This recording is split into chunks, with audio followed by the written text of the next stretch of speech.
Salut, j'espère que tu vas bien aujourd'hui. Dans cette vidéo, on va parler du stand-up paddle Surf Snap 8.5 de la marque française AFS. Il y a beaucoup de choses à dire sur ce board, alors sans plus attendre, générique.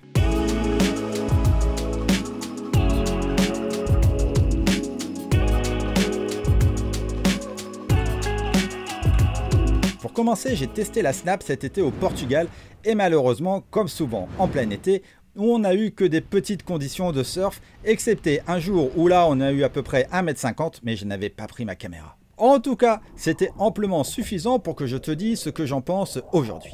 Une des particularités de ce board, c'est que tu as 5 boîtiers d'ailerons pour pouvoir surfer en tréfine, 3 ailerons, ou en quattro, 4 ailerons. Mais Stéphane, quelle configuration choisir, vas-tu me demander?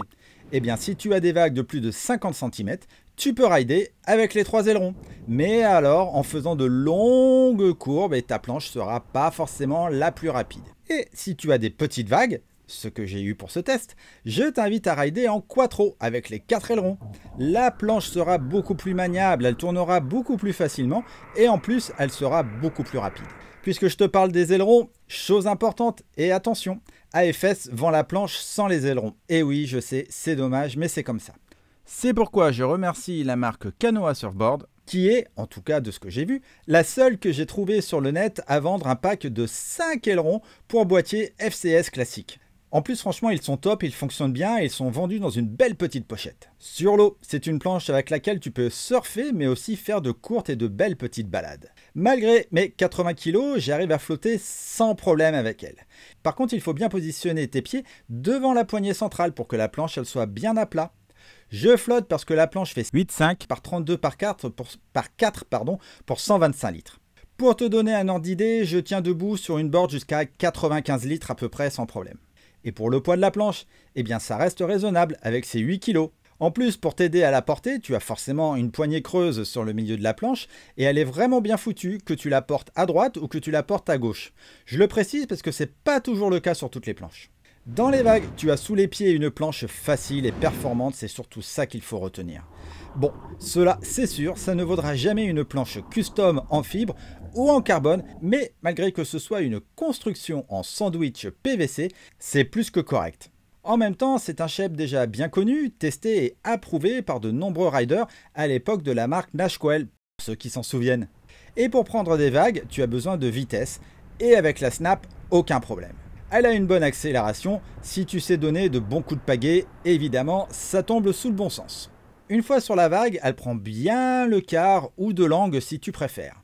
Et ça, c'est grâce aux rails qui sont fins et en plus, tu as un long V à l'avant qui en fait un véritable sub-shortboard. Dans les manœuvres, c'est un pur régal malgré sa largeur qui est là pour t'apporter de la stabilité. Franchement, j'ai vraiment été étonné. Je m'attendais à une planche un petit peu plus pépère, mais en fait, pas du tout. C'est un vrai shortboard, sub-shortboard. Et le grip alors, il est très bien. Si tu es débutant et que tu passes du temps à genoux, il ne va pas te ripper tes genoux justement.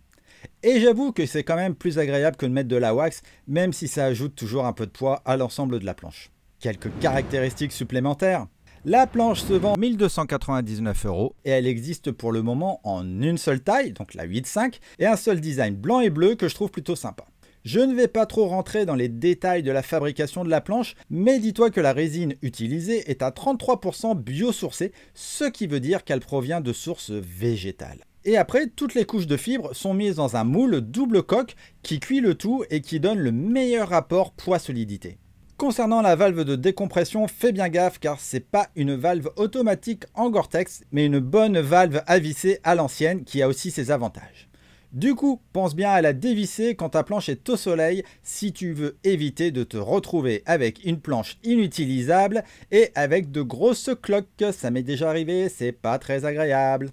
Dans les choses un peu négatives, parce que la planche parfaite n'existe pas, je trouve ça dommage de la livrer quand même sans les ailerons. Allez AFS, faites un petit effort.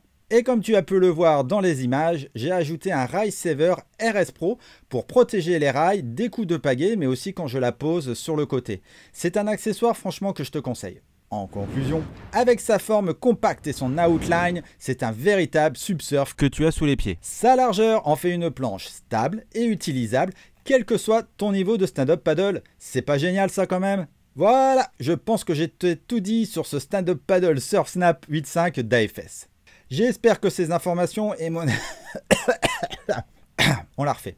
J'espère que ces informations et mon avis t'ont été utiles. N'hésite pas à me dire ce que tu en penses dans l'espace commentaire ci-dessous. En attendant les prochaines vidéos, je te dis bye bye et bon surf!